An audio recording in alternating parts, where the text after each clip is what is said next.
Soyez les bienvenus à ce rendez-vous d'information. Bonsoir à toutes et à tous. Voici les titres sommaires de ce journal. En Côte d'Ivoire, l'actualité de ce mercredi est marquée par ce réaménagement au sein de l'équipe gouvernementale. 3 nouvelles entrées sont enregistrées. Il est aussi annoncé la nomination par décret présidentiel du président de la République, du président du Conseil supérieur de la magistrature de Côte d'Ivoire.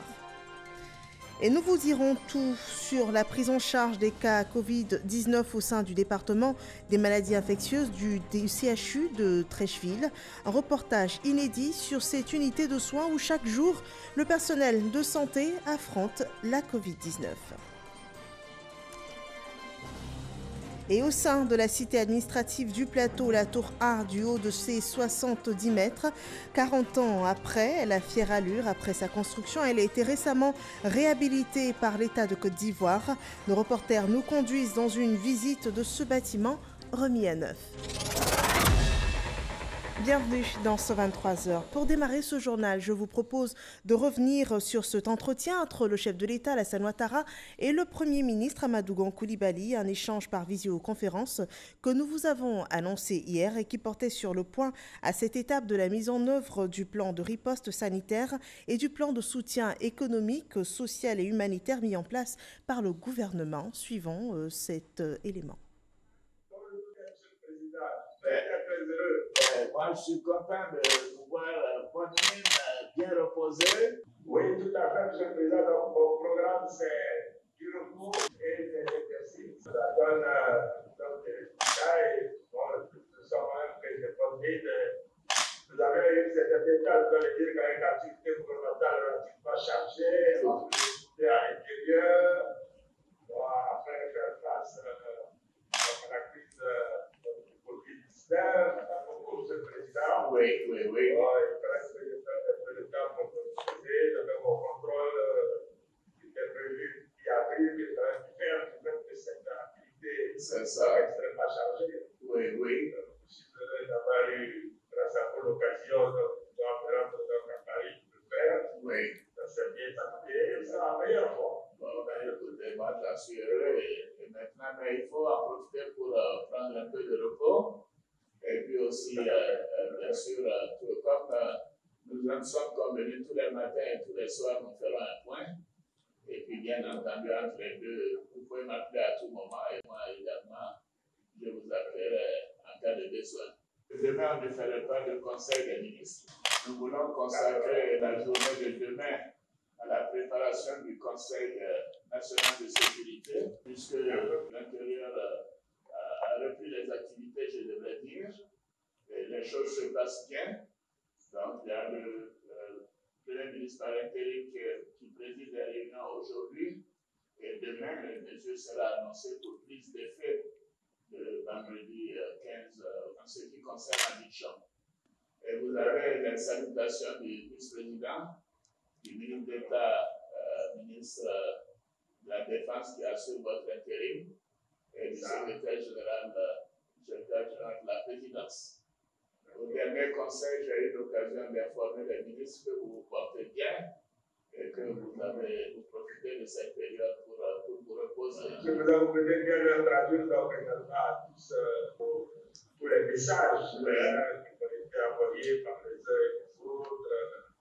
Donc, les messages vocaux, des SMS, des appels que j'ai eus. Oui.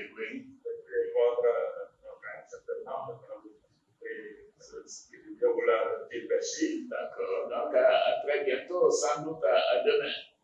Merci beaucoup, le Président. Merci beaucoup. Et bonne journée. Voilà, c'était un extrait de l'échange par visioconférence entre le chef de l'État et le chef du gouvernement, échange qui a eu lieu hier. Et ce mercredi, le gouvernement d'Amadou Gon Coulibaly a subi un réaménagement selon un communiqué de la présidence de la République. Le président Alassane Ouattara a signé ce jour plusieurs décrets portant nomination des membres du gouvernement. Albert Flindé, Roger Adom et le professeur Adama Diawara font leur entrée au gouvernement ivoirien. Un décret de nomination du président du Conseil supérieur de la magistrature a également été signé par le chef de l'État. Suivons à ce propos la déclaration du secrétaire général de la présidence de la République, Patrick Hachi. Communiqué de la présidence de la République. Le président de la République, son Excellence M. Alassane Ouattara, a procédé ce mercredi 13 mai 2020 à la signature de plusieurs décrets de nomination. Au titre du gouvernement, sur proposition du Premier ministre, chef du gouvernement, le président de la République a signé un décret portant nomination de membres du gouvernement. Ainsi sont nommés ministre des Affaires étrangères, M. Ali Koulibaly, ministre de la Culture et de la Francophonie, Mme Raymonde Goudou Kofi, ministre chargé des Affaires maritimes, M. Philippe Dapa-Légré, ministre de l'Intégration africaine et des Ivoiriens de l'extérieur, M. Albert Flindé, ministre de l'Enseignement supérieur et de la Recherche scientifique, M.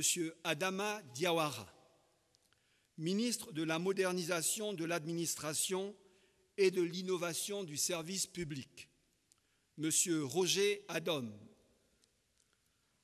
au titre du Conseil supérieur de la magistrature et conformément à l'article 145 de la Constitution, le président de la République a procédé à la signature d'un décret portant nomination de Mme Chantal Nanaba Camara, présidente de la Cour de cassation, en qualité de présidente du Conseil supérieur de la magistrature pour une durée de 3 ans. Par ailleurs, sur proposition du Premier ministre, chef du gouvernement, le président de la République a signé un décret portant nomination de ministres, gouverneurs de districts autonomes.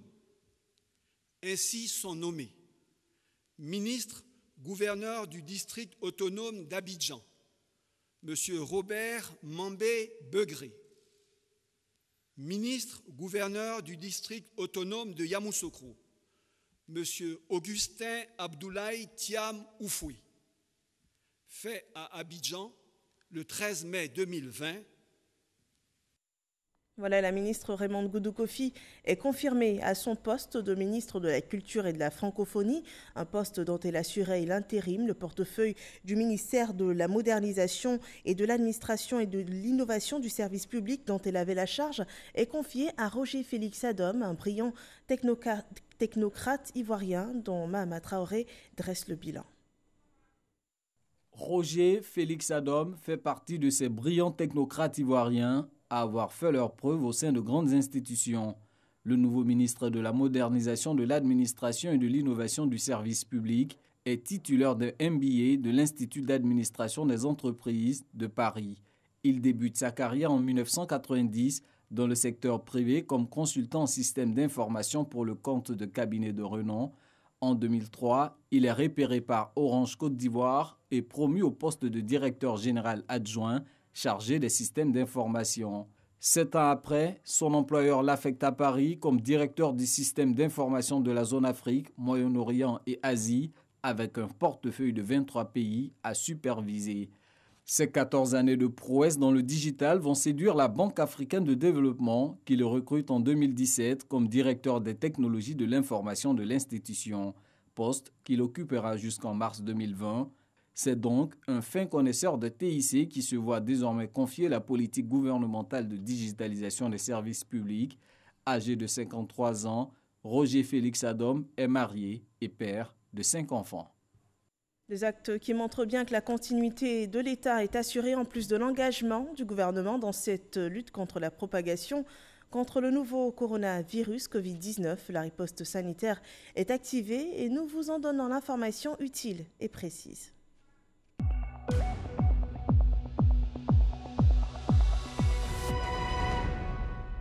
Voyons le point de la situation sanitaire en Côte d'Ivoire après le premier pic enregistré hier.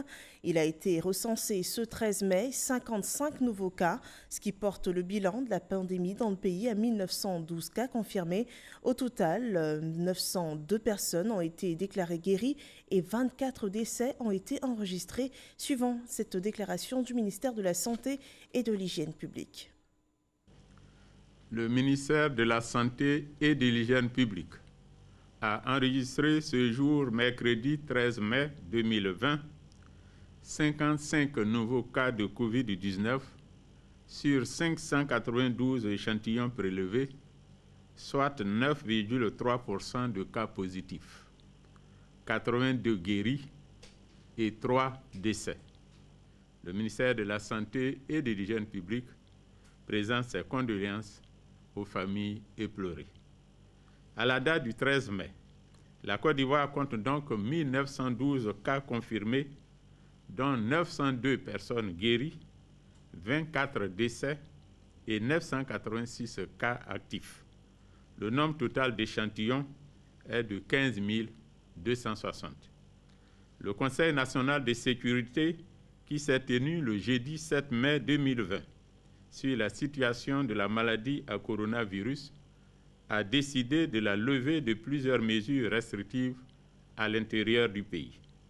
Cependant, les sorties d'Abidjan nécessitent toujours une autorisation délivrée par le ministère en charge de la sécurité.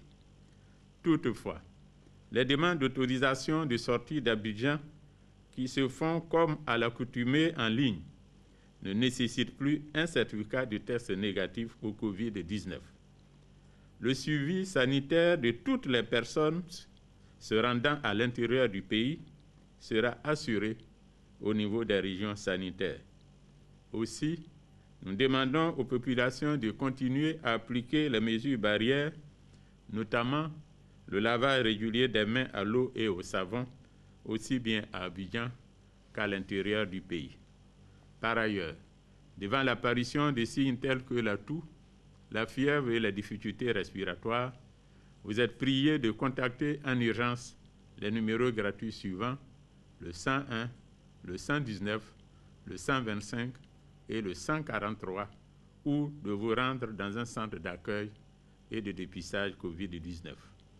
Je remercie et félicite tous les acteurs de la santé pour leur engagement et leur dévouement dans la lutte contre la pandémie. Et les chiffres de la pandémie hors de nos frontières en Afrique de l'Ouest, le Libéria enregistre 212 cas confirmés, le Mali 730 cas confirmés, le Burkina Faso 766 cas confirmés, au Ghana on enregistre 5127 cas confirmés, en Guinée 2298 cas confirmés et dans le monde entier 4 308 055 personnes sont touchées par ce virus, 294 155 personnes sont décédées et 1 518 424 personnes ont été déclarées guéries. Les mesures restrictives sont allégées depuis peu dans une partie de la Côte d'Ivoire. Toutefois, les mesures sanitaires restent toujours en vigueur. C'est l'appel des autorités sanitaires et sécuritaires qui souhaitent compter sur la responsabilité des populations. Et il est aussi annoncé que les demandes d'autorisation de sortie d'Abidjan ne nécessitent plus un certificat de test négatif à la Covid-19. Le point de l'impact économique de cette crise sur le tourisme a aussi été présenté ce jour au point presse du gouvernement qui est résumé pour vous par Gabriel Zani. Plus besoin d'un certificat de test négatif à la Covid-19 pour sortir du Grand Abidjan. C'est en somme le contenu du communiqué lu par le porte-parole de la police au point presse quotidien sur l'évolution de la lutte contre la Covid-19. Les demandes d'autorisation de sortie d'Abidjan, qui se font comme à l'accoutumée, en ligne, ne nécessitent plus un certificat de test négatif à la Covid-19. Le suivi sanitaire de toutes les personnes se rendant à l'intérieur du pays sera assuré dorénavant au niveau des régions sanitaires. Si les demandes d'autorisation de sortie d'Abidjan, le foyer du coronavirus, sont nombreuses, Les interpellations, les assistances à personnes en détresse, en revanche, demeurent stables. Les décisions de ces derniers jours ont montré un allègement des restrictions sécuritaires, mais les mesures sanitaires, elles, sont toujours en vigueur dans tout le pays. 127 cas d'infection à la Covid-19 sur plus de 500 échantillons seulement en 24 heures. Abidjan a enregistré hier mardi son plus grand nombre de malades. Le nombre total de personnes diagnostiquées positives était de 1857 sur 14 618 prélèvements testés. 2 nouvelles guérisons de patients atteints de Covid-19, portant à 820 le nombre total de patients déclarés guéris au terme de leur prise en charge. Le défi majeur à relever est de rompre définitivement et dans les meilleurs délais la chaîne de transmission de la maladie dans notre pays. Pour cela, la pleine participation de tous est nécessaire. Oui, 120 guéris de la Covid-19, des résultats encourageants qui résultent de la qualité de la prise en charge des patients et qui font peut-être penser pour bon nombre d'Ivoiriens que le coronavirus est une maladie imaginaire. Pourtant, mieux vaut l'éviter, car comme à Grand Bassam, où s'est tenu le point presse, le coronavirus n'a pas fait de victimes humaines, mais il a endommagé grièvement le tourisme. 400 millions de pertes mensuelles, 430 personnes au chômage technique, hôtellerie et restauration confondues. Pour le secteur du tourisme à Grand Bassam, nous avons donc constitué un dossier qui présente la situation des établissements, des restaurants, des hôtels, que nous transmettons donc au ministre en charge du tourisme afin qu'il se fasse notre avocat pour la prise en compte dans le cadre de ce fonds. La ville de Grand Bassam a initié depuis la fin du mois de mars une action de solidarité dénommée Grand Bassam Fraternité qui visait à recréer du lien social et à rejoindre les personnes affectées économiquement et socialement par cette crise sanitaire. Le maire de Grand Bassam associe plusieurs actions de lutte contre la pandémie. Mise en place d'une brigade mixte de surveillance, de contrôle, sensibilisation de proximité, dont aux plus vulnérables, des communes aux institutions. L'impact de la Covid-19 est le même. Au secrétariat d'État au renforcement des capacités, les projets de grande envergure comme l'élaboration de la stratégie nationale du renforcement des capacités ont basculé en télétravail. C'est pour cela que le secrétariat d'État au renforcement des capacités a pris l'initiative d'élaborer la charte de l'Ivoirien nouveau. Il nous revient de capitaliser les acquis obtenus en proposant un plan de renforcement des capacités qui nous permette de faire face à ce type d'événement en vue de minimiser l'impact sur les populations et leur bien-être. Selon le secrétaire d'État au renforcement des capacités, la Covid-19 a mis à nu les valeurs de responsabilité et le sens de l'intérêt général. Le département va bientôt lancer la charte de l'Ivoirien nouveau. Le but, appeler les Ivoiriens à la responsabilité, la redevabilité, afin de développer le sens de l'intérêt général. Une équipe de la RTI conduite par Habiba Dambélé Sawé a été exceptionnellement admise à l'unité de soins du service des maladies infectieuses du CHU de Trècheville. Vous allez le voir, c'est un reportage inédit sur cette unité de soins où les membres du personnel de santé affrontent chaque jour la Covid-19. On regarde. Service des maladies infectieuses, CHU de Trècheville, ce mercredi 13 mai. C'est dans cette unité que sont pris en charge les malades de la Covid-19. Nous sommes accueillis par le docteur Doumbia pour une immersion au cœur de cette unité où sont consultés, dépistés et hospitalisés les patients infectés. La consultation, c'est des consultations pour tout venant ou des patients qui viennent pour leur contrôle, n'est-ce pas? Ils ont été déjà dépistés, positifs ou non. Alors, ils ont des symptômes ou non, n'est-ce pas? Donc, ils viennent pour le dépistage. Ensuite, il y a une salle de prélèvement et on va aller en hospitalisation. Dès cet instant, quand on y entre, il y a un sas en fait, qui met une démarcation entre l'équipe et les patients. Donc c'est dans le sas qu'on va s'habiller pour pouvoir entrer, n'est-ce pas, pour voir les patients. Avant d'accéder à la zone rouge, l'unité Covid, une longue et minutieuse préparation s'impose. Cache-nez, combinaison étanche, lunettes de protection, double paire de gants et surchaussures. De longues minutes nécessaires pour éviter toute contamination. Nous sommes enfin admis dans la zone rouge où le virus est combattu par une armée de médecins, 40 au total pour l'ensemble des sites de prise en charge. Au SMIT, la parité est respectée.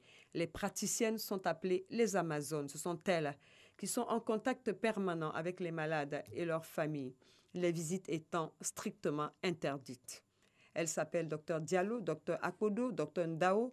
Ce sont elles qui tiennent le service. Nous recevons les patients rapidement en urgence et nous les prenons en charge avec le traitement adéquat. Nous avons des chambres individuelles et aussi des chambres à 2 lits.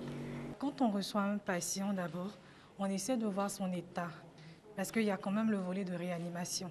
Et quand son état est un peu grave quand même, on essaie de l'admettre en réanimation. Maintenant, si on l'évalue qu'il est un peu stable, on l'admet ici et on commence immédiatement la prise en charge. Pour ne même pas traîner parce que c'est une maladie à potentiel épidémique et on ne veut pas traîner dans la prise en charge. Dès qu'il y a le volet psychologique, nous nous présentons aux patients, nous essayons d'être vraiment proches du patient au terme pour pouvoir lui apporter un soutien psychologique. Et quel message vous donnez aux parents? Parce que les parents aussi sont de l'autre côté, derrière le sas, angoissés. Comment ça se passe? En premier lieu, on essaie de les rassurer sur la prise en charge déjà immédiate du patient pour ne pas qu'ils se disent peut-être que le patient n'est pas pris en charge. Et puis, on essaie de voir dans quelle mesure ils peuvent quand même rester en contact avec les parents. Dans quel cas, nous, on essaie d'établir le contact. S'il y a peut-être quelque chose à dire, nous, on donne le message aux parents et on essaie quand même de les rassurer. C'est surtout ça. Le maître des lieux, le professeur Narcisse Bois, nous accueille dans cette unité très fermée. D'une façon générale, dans notre contexte, c'est le retard à la prise en charge. Les gens tardent à se rendre donc dans les structures sanitaires. Donc on va les traiter pour d'autres affections initialement. Et c'est devant donc l'aggravation progressive que ces patients nous sont par la suite référés. Je crois qu'il y a un message important à passer, aussi bien aux patients même qu'aux praticiens en périphérie. C'est vraiment de référer les malades le plus tôt possible pour qu'on puisse leur donner une chance de s'en sortir. Et quelles sont les populations à risque et quel message à l'intention de ces populations? Alors, je crois que depuis le début de la crise, le gouvernement n'a pas cessé de le répéter, le ministre de la Santé en particulier. Il n'a pas cessé de dire que les populations à risque, c'est ceux surtout qui ont déjà une maladie préexistante autre que le Covid. Et je vais dire toutes les maladies préexistantes. En gros, c'est par exemple les sujets diabétiques, c'est les sujets hypertendus, les sujets qui ont un problème de cœur, donc qui ont une cardiopathie, qui ont une atteinte rénale, qui ont une atteinte du foie, ou bien qui ont un cancer, donc qui sont donc en traitement sous chimiothérapie. Donc toutes ces populations-là, en principe, devraient faire en sorte d'éviter le virus. Chambre 1. Un jeune homme de 25 ans, résident à Yopougon, interné depuis 5 jours. Ces jours ne sont plus en danger. Il a été sévré en oxygène. Entendez par là, il n'est plus sous oxygène. Il témoigne. Le chauffeur a commencé à tousser. Il y avait plein de vent dedans aussi. Plein de vent. Palu, tout ça là. Ça me fatiguait. Dieu merci. Dieu a passé par les gens. On m'a envoyé ici à ce qu'on puisse me soigner. Qu'est-ce que vous pouvez dire aux gens qui vont vous écouter? Au moment ma santé, ça va. Depuis ça arrivé ici, je me suis retrouvé un peu. À la grâce de Dieu. Dans la chambre d'à côté, un patient âgé de 80 ans, sous respirateur. En réanimation, 20 postes équipés en respirateur, avec possibilité de faire le monitoring dans une salle dédiée. Chambre 4, une dame de 59 ans, inconsciente, référée par le CHU de Cocody au service de réanimation des maladies infectieuses la veille. Accident vasculaire cérébral sur fond de Covid. Son état est critique. Dans sa petite histoire, c'est un tableau d'accident vasculaire cérébral et sur lequel probablement donc, c'est greffé un Covid-19. Elle était déjà hospitalisée Elle ailleurs? était hospitalisée ailleurs, CHU de Cocody. Donc elle nous est revenue, elle nous a été adressée hier dans la nuit. Donc pour l'instant, nous la prenons en charge, je dirais, entièrement, aussi bien pour son Covid que pour son accident vasculaire cérébral. Et pour cette prise en charge, vous voyez tout cet équipement donc, qui est disponible. Le moniteur qui va permettre donc, de la ventiler en cas donc, de besoin. Pour l'instant, nous ne sommes pas au stade donc, de lui apporter une assistance ventilatoire, mais elle reçoit de l'oxygène pour le dispositif là-bas, qui lui permettent donc, de ne pas être en déficit d'oxygène. Et là, vous avez le moniteur donc, qui permet de suivre son activité cardiaque, d'avoir sa pression artérielle d'avoir la concentration d'oxygène dans son sang, et puis d'avoir également sa fréquence respiratoire. Donc tous ces paramètres sont retransmis sur le moniteur central. Le chef de service des maladies infectieuses, le professeur Serge Éolier, est le point focal de la prise en charge au niveau national. La Côte d'Ivoire est prête pour la riposte sanitaire contre cette pandémie, et ce grâce aux efforts consentis par le gouvernement. Le pays peut donc s'enorgueillir de réaliser l'un des meilleurs taux de guérison en Afrique, 47,6%, et un faible taux de létalité, 1,2%.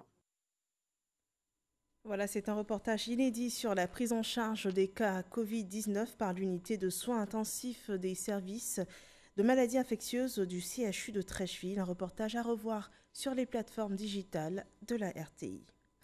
Le président de l'Union des villes et communes de Côte d'Ivoire, Uvi Kossi, poursuit l'opération de distribution des masques de protection. Ce mercredi, plus de 2 millions de masques ont été remis aux responsables de 4 communes du district d'Abidjan. Il s'agit des communes de Bingerville, du Plateau, Adjamé et Yopougon. Sephora Zegui rend compte de cette opération. Deuxième journée de distribution de masques de protection en réponse à la Covid-19. Claude Paulin d'Anhaut, président de l'Uvi Kossi, a sillonné 4 communes du district d'Abidjan. À Bingerville, Issouf Doumbia, le maire, fait la part belle aux commerçants et à la police municipale. Les populations ont déjà reçu des dons venant de la part de la mairie. Donc ces dons du gouvernement viennent pour apporter soutien et assistance aux marchés et aux agents de la police municipale. Nous quittons Bingerville pour la commune du Plateau. Dans cette circonscription, Jacques-Gabriel Ewo, le maire, a pris une longueur d'avance. Il a fait confectionner des masques certifiés réutilisables. Nous avons eu à évoluer au niveau de la mairie en prenant des dispositions pour permettre que le personnel puisse y accéder en toute quiétude, faire de telle sorte que ce personnel-là puisse respecter les mesures barrières, faire aussi de telle sorte qu'au niveau des quartiers également, par le relais de nos chefs donc de quartier, par la sensibilisation de nos représentants dans les quartiers, sensibiliser les populations pour leur permettre également de respecter les mesures barrières. Une autre commune visitée ce jour par le président de l'Union des villes et communes de Côte d'Ivoire. Adjamé accueille plus d'1 million de visiteurs par jour. Ici, 1 090 000 masques livrés par Danhaut Paulin. Nous allons faire de telle sorte que tous les habitants d'Adjamé puissent recevoir au moins un masque. C'est à Yopougon que prend fin cette deuxième étape. Les commerçants, la police municipale et les représentants des populations informées sont venus récupérer eux-mêmes leur part de masques. Aujourd'hui, avec ces dons, vous allez nous permettre, dans nos différents secteurs, d'harmoniser un tant soit peu le port du cache-nez. Gilbert Kafana Kone, maire de la commune de Yopougon, assure que les masques iront à qui de droit. Nous mettrons un point d'honneur à faire en sorte à ce que ces masques soient distribués de façon rigoureuse et qu'ils atteignent les véritables bénéficiaires. Fin de journée pour Claude Paulin d'Anhaut. Le président de l'Union des villes et communes de Côte d'Ivoire rassure quant à la disponibilité des masques pour toute la population ivoirienne. Il sera remis au minimum 2 masques par habitant. Mais nous souhaitons que par la suite, et c'est ce qui est prévu, que nous ayons des masques réutilisables. Dès que cette commande sera disponible, très rapidement, nous pourrons donc avoir des masques qui nous permettent donc de toucher une plus grande cible et d'avoir une plus grande conservation, parce que les masques chirurgicaux, comme vous le constatez, ont une durée de vie limitée dans l'utilisation pendant la journée. De Bingerville, en passant par le Plateau, Adjamé et Yopougon, 2 442 500 masques ont été distribués ce jour. Pour cette première phase, les commerçants, les agents municipaux, les retraités, les handicapés constituent la cible visée. À présent, cette communication du ministère de l'Artisanat.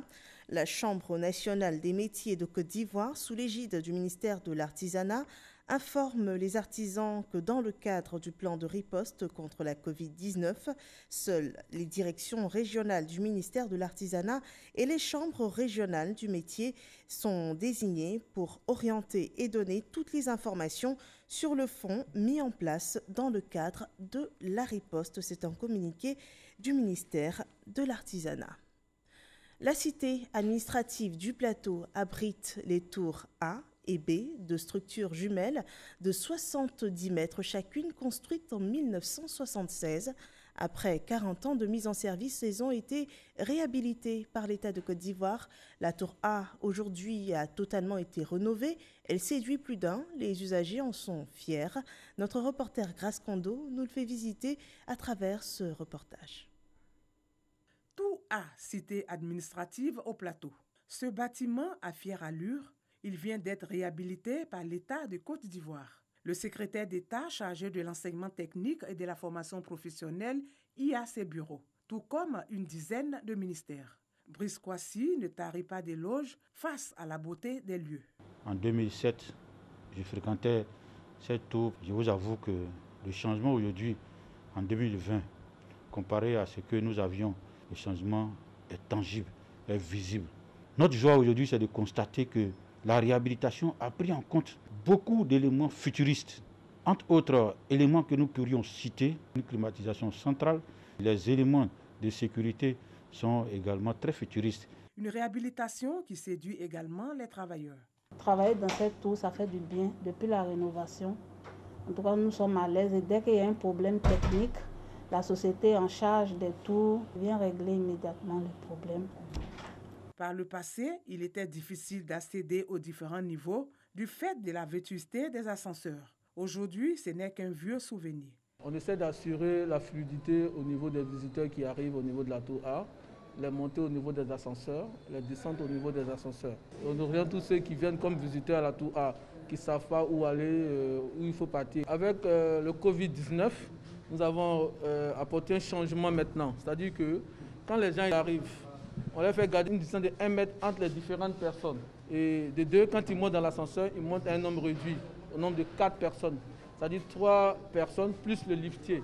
Ce nouveau visage de la tour A est également apprécié par les visiteurs. Très beau, de très joli, accueillant. Franchement, c'est du neuf, quoi. Ce que j'ai plus aimé, c'est juste l'entrée. J'ai vu ce décor en bois, là, ce petit préau en bois, qui est vraiment très original, c'est vraiment joli. En Côte d'Ivoire, on a du bois, et si on le met en valeur comme ça, franchement, c'est beau. Vraiment, le gouvernement a travaillé. On remercie beaucoup le président, M. Alassane Ouattara. Ce qui m'attire, à l'entrée déjà, il y a la beauté du hall. À l'entrée, on voit la beauté de la tour. Quand vous venez, il y a le personnel qui vous sourit très bien. Ils vous ouvrent la porte, ils vous donnent les orientations à suivre. Cette réhabilitation de la tour A été accompagnée d'un réaménagement du parking. La tour B aussi a subi une touche d'embellissement.